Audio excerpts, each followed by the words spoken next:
semuanya. Saya Otiva Silvilianti yang akan menemani kalian selama beberapa menit ke depan. Jadi di sini kita akan mengangkat isu tentang dispensasi menikah usia anak. Jadi saya sudah bersama dengan dua narasumber. Ya, silakan memperkenalkan diri terlebih. Ya, perkenalkan, nama gue Vido Ananda Pratama. Gue Viva Lezain. Nah, kalian berdua gimana nih? Sehat kan? Alhamdulillah sehat. Kalau kesehariannya gimana? Kuliah kah atau? Kebetulan kalau kami berdua ini mahasiswa di Universitas Lampung.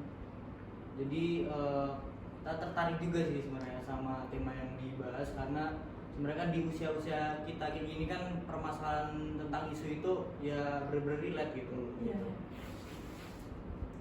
Ya, nah jadi sebenarnya gimana sih menurut kalian berdua, apa pendapat kalian mengenai tema yang akan kita angkat kali ini? Jadi mungkin kalau di kita tahu definisinya itu menikah dini kan jadi satu permasalahan ya, terutama kita tahu bahwasanya menikah itu bukan hal yang sederhana gitu. Itu hal yang sakral, yang banyak poin-poin yang harus dia penuhi gitu. Jadi tanggapan gue sih, gue cukup miris karena pendidikan, terutama pendidikan tentang menikah, tentang hal-hal yang berbau mungkin seks dan sebagainya itu masih kurang gitu di kalangan seusia kita, bahkan masih tabu gitu. Mungkin Bang Ido ada tanggapan lain? Menurut tanggapan gue di sini, secara definisi itu pernikahan dini merupakan pasangan yang melakukan pernikahan dalam batas usia yang belum wajar gitu untuk memasuki ke dalam rumah tangga. Dan ya berdasarkan dari pengadilan agama itu tentang atas permohonan dispensasi perkawinan dalam usia dini ini pada tahun 2022 tercatat ada 50.000 kasus persoalan atau pernikahan usia dini. Pada kasus ini menjadi faktor utama pendorong dalam usia pernikahan dini itu ya ada kayak faktor ekonomi itu keluarga, ya kayak dia nggak punya duit gitu, keluarganya ya nikah yang kaya gitu. Terlilit hutang. Nah, bisa juga terlilit hutang kan. Terus minimnya edukasi yang tentang pernikahan dini, ya dia nggak tahu loh apa itu, belum belajar tentang pernikahan dini itu. Terus ya juga menghindari kehamilan di luar nikah, kayak kita pacaran sekarang kan kacau juga sih. Gitu. Karena banyak yang pergaulan bebas. Nah, itu dia sih. Jadi meminimalisir. Nah, meminimalisir. Tapi menurut gua poin yang dia itu nikah itu gara-gara buat menghindari hamil, itu kayaknya di lingkungan tempat gua itu kebalikannya. Jadi hamil dulu baru nikah. Nah, makanya gua lebih relate kepada persoalan pendorong, dimana nikah dini ini itu gara-gara minimnya pendidikan tentang seks tadi itu. Edukasi lah. Bukan faktor ekonomi bla bla bla. Menurut gue itu ada, cuman persoalan yang kecil berdasarkan data kayak gitu. Mungkin kita pernah berpikir bahwasanya kita waktu kecil kan justru bahkan gue sendiri ya itu nggak pernah diajarkan tentang gue sama cewek terus gimana segala macem. Bahkan gue malah dapetnya itu sama kawan-kawan gue, sama mungkin di pendidikan tuh ada guru gue itu cuman ada di kelas 6 SD, yang gue mikir aja belum mateng gitu, nggak berlanjut gitu pendidikan tentang itu. Jadi mungkin itu sih poin yang harus kita dalamin pada kali ini gitu. Nah, jadi karena udah ngebahas tentang ini udah terlalu jauh, jadi kayak kalau kalian berdua pribadi ada nggak sih kayak kasus yang benar-benar kalian tahu, kalian lihat di lingkungan sekitar tentang pernikahan di usia anak ini? Jadi kayak seperti yang dibilang sama Afif tadi, di lingkungan dia bagaimana, di sekitar, di kampus atau di mana? Mungkin dari Vido dulu. Itu ada sih contohnya. Ya ada di SMA gue dulu contohnya. Dia itu kayak betul kan Afif, hamil dulu baru nikah. Dan ya gitu sekarang. Kebanyakan kayak gitu sih sebenarnya. Jadi ya jadi akibatnya pernikahan dini itu ya ekonominya jadi dia berantakan, jadi gimana dianya, terus pikirannya kacau, dia jadi berantem sama suami istrinya yang udah nikah itu, sampai anaknya bahkan belum lahir. Tapi Gitu kayak sih. udah banyak masalah berdatangan. Banyak masalah gitu ya. berdatangan sih semenjak dia hamil di luar nikah itu dan sekarang udah nikah. Ya karena pemicunya itu sebenarnya itu karena media yang sekarang itu ada, itu kan berakses informasi terlalu mudah menurut gue. Tapi nggak diimbangi sama kontrol yang jelas. Maksudnya ketika seorang anak itu megang HP tapi dia itu bisa akses segalanya tanpa ada batasan, itu bahaya gitu. Karena semisal anak pegang HP penasaran terus dia nyari yang berbau-bau porn segala macem, itu fatal. Dan orang tua pun mau ngejelasinnya itu nggak bisa gitu, karena orang tua nggak tahu mulai stepnya itu dari mana, itu rata-rata orang tua itu nggak tahu kayak gitu. Itu jadi persoalan penting yang harus kita ketahui bahwasannya hal seperti itulah yang bakal mendidik anak itu nggak tahu tentang perbedaan cinta, yang mana seks itu tadi, nafsu kayak gitu. Jadi kelabilan ditambah ketidaktahuan itu menjadi sebuah persoalan yang nantinya menjerumuskan anak itu nanti kepada hal-hal yang berbau ya menikah dini itu, nanti arahnya ke situ. Tapi kan berarti masalahnya bukan kayak dari ekonomi.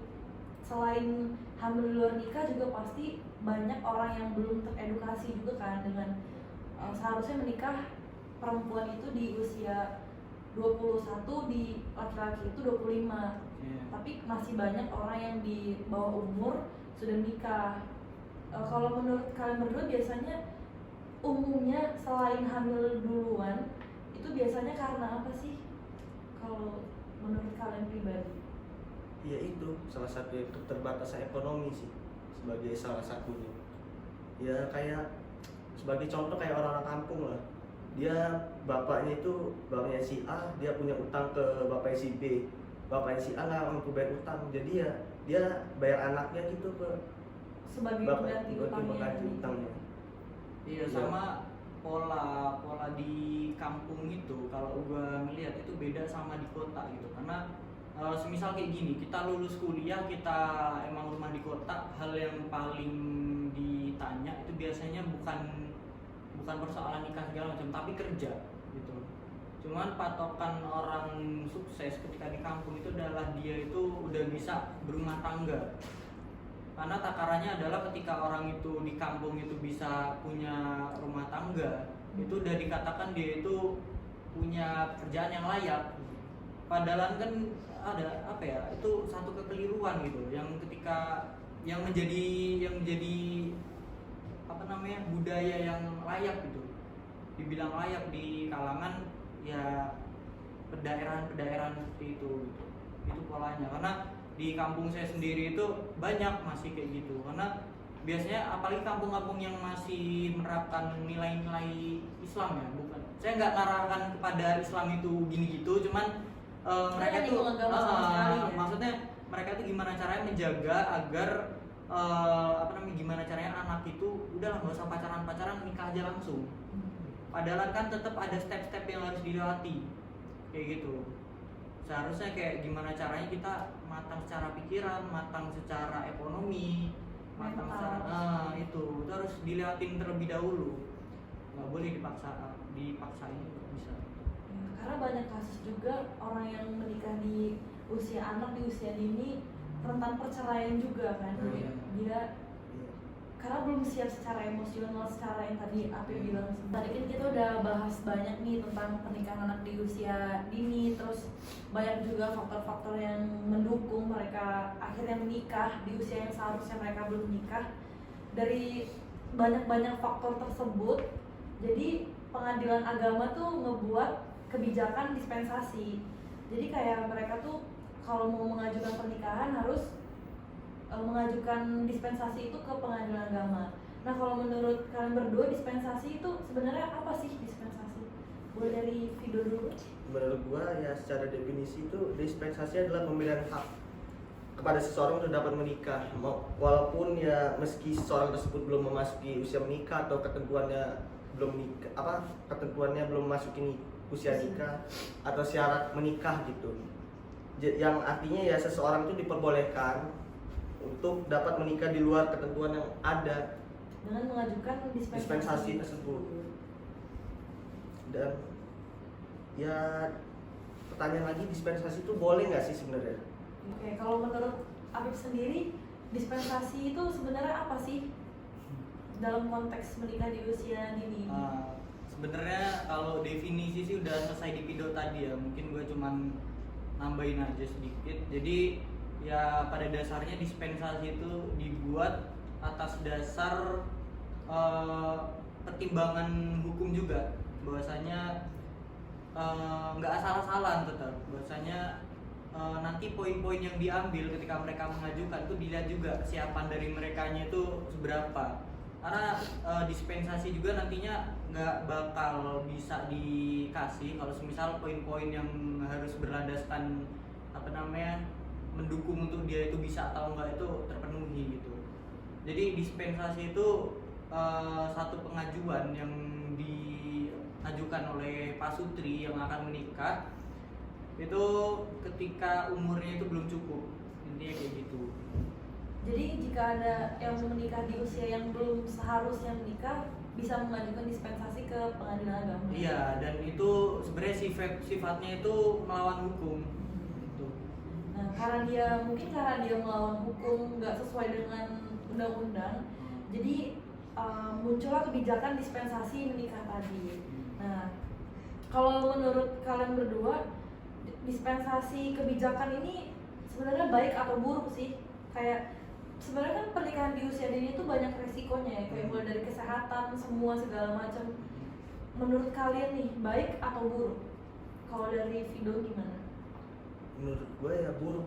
Ya balik lagi berdasarkan undang-undang di nomor 16 tahun 2019 itu tentang pernikahan usia dini itu ya, pernikahan dini itu diperbolehkan apabila lelaki dan wanita itu udah mencapai usia 19 tahun gitu. Dan ya balik lagi berdasarkan undang-undang tersebut, dispensasi menikah ini ya melanggar UU pernikahan, melanggar UU nomor 16 tahun 2019 itu. Nah tapi karena terlalu banyaknya kasus, maka muncullah kebijakan dispensasi menikah ini. Jadi biar mereka ini kalau misalkan nggak disetujui, kira-kira mereka biasanya bakal lanjut atau gimana kalau menurut Anda pribadi? Kalau menurut gue bakal lanjut, siapa lagi banyak yang kayak di Lampung ini banyak yang nikah lari, nikah siri gitu, nikah diam-diam tanpa nikah di pengadilan, nikah di dalam asli sesuai undang-undang gitu. Kalau Gitu sih yang menurut Afif gimana? Iya, ngelanjut soal argumen video tadi, karena emang sebenarnya orang-orang yang dia itu kawin lari, kawin siri segala macam itu kan untuk menghindari jeratan hukum. Maksudnya itu kan dalam keagamaan itu tetap sah, tapi dalam negara itu enggak. Jadi untuk mengantisipasi hal tersebut biar angka yang yang nikah tapi enggak izin dan nggak bakal ke data itu diminimalisir dengan adanya dispensasi itu tadi kayak gitu. Cuman kalau langsung nyambung aja, bener atau enggaknya Baik itu atau tidaknya? baik atau tidaknya itu kembali lagi ke bagaimana kebijakan tersebut itu dibuat. Maksudnya kayak gini, setiap kebijakan itu nggak ada presentasi itu bakal baik semua atau buruk semua. Jadi setiap kebijakan yang diambil pemerintah itu pasti kalau nggak banyak baiknya atau banyak buruknya, kalau nggak seimbang kayak gitu. Jadi kita menjaga kebalancean tersebut gitu, keseimbangan tersebut gitu, intinya kayak gitu. Karena kayak gini, kalau semisal undang-undang tersebut itu dicabut atau dikembalikan seperti dahulu, itu kan undang-undang itu kan dibuat agar masyarakat bisa naatin undang-undang tersebut. Tapi dalam prosesnya tentang undang-undang ini itu masyarakat butuh adaptasi kayak gitu. Jadi oke lah, pengadilan itu ngasih dispensasi kepada orang-orang yang mau nikah itu, tapi tetap dalam kadar tertentu. Makanya dalam dispensasi tersebut tetap ada poin-poin yang harus dipenuhi, nggak boleh sembarangan. Karena itu juga buat ngedorong masyarakat buat nggak asal-asalan. Jadi kan berketerbalikan. Kenapa kita minta undang-undang tapi ada dispensasi? Jadi dari sisi masyarakatnya juga harus berubah, dan gimana caranya pemerintah itu mengantisipasi dan memfasilitasi dengan baik perubahan yang akan masyarakat itu lakukan kayak gitu. Jadi sama-sama bekerja sama untuk satu itu tadi. Mungkin dari kebijakan yang dikeluarkan sama pemerintah itu pastinya baik buat semua masyarakatnya, tapi kalau dari pernikahan di usia dininya itu kan banyak resiko-resiko yang akan muncul di pernikahan pasutri-pasutri tersebut pada nantinya gitu kan. Nah kalau menurut kalian berdua, umumnya resiko yang terjadi kalau melakukan pernikahan di usia dini itu apa sih biasanya?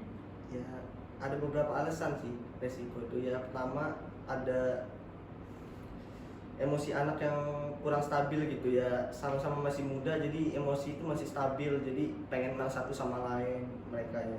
Jadi itu ya dapat meningkat resiko KDRT itu, karena ya emosi itu kadang memuncak, kadang gimana. Jadi ego ketemu ego. Ego, ya? betul, egois. Jadi ya, dan keduanya gangguan kesehatan mentalnya. Jadi kayak di orang tuh masih muda, jadi belum siap secara mental dan fisik, dan ya rentan terhadap stres gitu, cemas, dan yang dia tuh menanggung beban dan tanggung jawab yang besar gitu karena menikah tersebut. Jadi ya mengaruh ke mental dan psikisnya.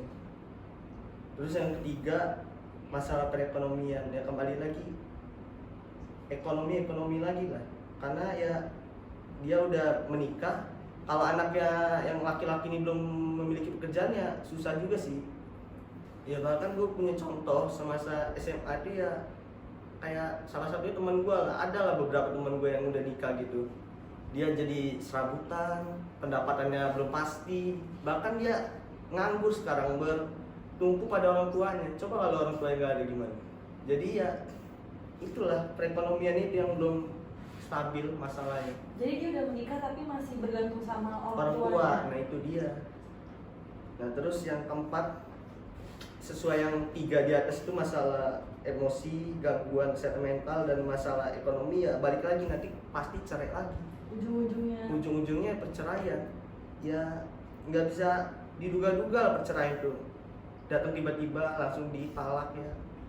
Gimana juga mau ngomongnya, tiba-tiba cerai aja. Kalau dari Afif gimana? Mungkin nambahin ke dampak bagi kesehatan ibu itu ya sendiri, karena yang paling berdampak kan namanya orang nikah, mesti dia hamil, terus kesiapan badan cewek itu ibaratnya belum siap untuk ngelakuin persalinan segala macam. Sistem reproduksinya. Iya benar. Terus juga semisal dia itu nikah dini itu berdasarkan riset itu meningkatkan resiko kanker serviks dan kanker rahim, itu risetnya seperti itu gitu. Terus juga kalau semisal bayi lahir itu, kalau semisal didukung sama yang kata video tadi itu stres pemicunya, terus KDRT segala macam, itu bisa salah satunya jadi faktor ketika anaknya itu lahir stunting dia. Jadi bukan cuma ngaruh ke gizi, tapi gimana tingkat stres dari ibu itu sendiri. Bahkan banyak yang baby blues gitu-gitu. Nah, ya. Bahkan ibu-ibu muda yang kita tahu usianya udah mencukupi masih baby blues gitu. Iya, masih Dimana, banyak. apalagi yang bener-bener masih labil kayak di bawah umur. Ya.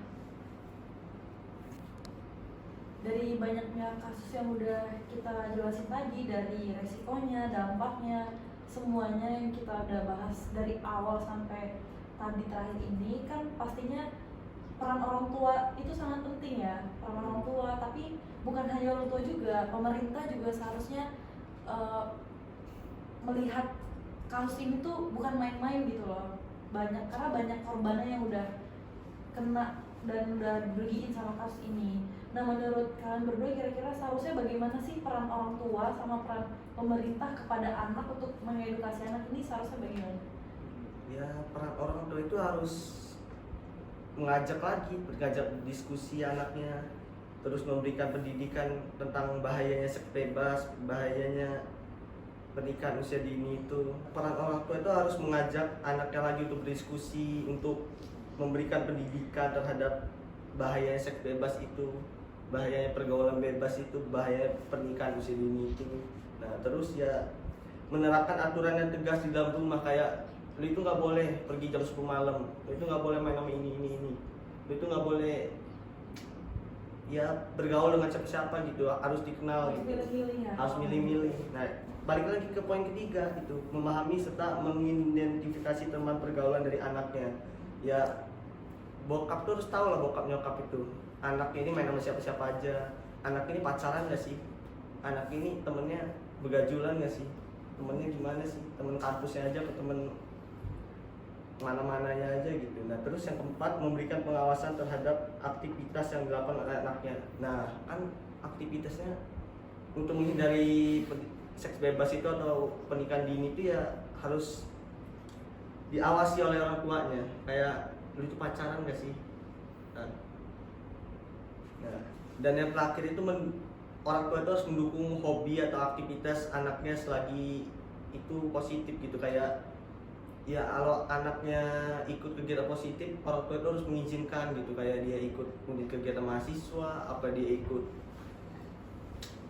ekstrakurikuler di sekolahnya, apa dia ikut seminar segala macam. Nah, dari segala inti itu ya orang tua itu harus mengawasi kembali anaknya gitu, agar tidak terjerumus ke dalam pergaulan bebas, terjerumus dalam seks bebas, dan akhirnya mengarah ke pernikahan usia dini tersebut. Berarti orang tua harus lebih mendekatkan diri pada anaknya, lebih perhatian, lebih open lah ya. Nah, kalau dari peran pemerintah sendiri seharusnya bagaimana menurut? Sebenarnya peran pemerintah itu sederhana, cuman dia cukup fleksibel gitu. Jadi yang pertama itu pemerintah gimana caranya bisa buat kebijakan yang jelas sama tegas, itu poinnya. Karena jelas dan tegas itu salah satu syarat gimana kebijakan itu bisa berjalan dengan baik. Yang kedua itu gimana caranya pemerintah banyakin program-program penyuluhan tentang pendidikan yang mengarah pada itu tadi, pernikahan di usia ya dini. benar. Itu gimana caranya bisa terstruktur dan terselenggara secara menyeluruh. Terus yang terakhir juga pemerintah melalui pembangunan itu bisa memfasilitasi berhubungan sama apa yang ditegaskan sama Pido tadi, tentang gimana caranya kita bisa menyediakan hobi dan hobi itu bisa tersalurkan dengan baik. Keluarga berusaha mendorong hobi anak-anak dan pemerintah berusaha memfasilitasi hobi tersebut. Jadi cukup itu aja sih. Berarti ya peran dari orang tua dan pemerintah harus seimbang dua-duanya, karena namanya juga masih usia anak-anak, pasti butuh perhatian dari orang tua, dan pemerintah juga harus open terhadap anak-anak tersebut. Ya, terima kasih Vido, terima kasih Habib atas waktunya. Mungkin kita udah ada di penghujung acara. Mungkin ada sedikit ilmu yang bisa diambil dari pembahasan singkat kita pada hari ini. Kalau ada salah, kami mohon maaf. Saya akhiri, wassalamualaikum warahmatullahi wabarakatuh. Bye.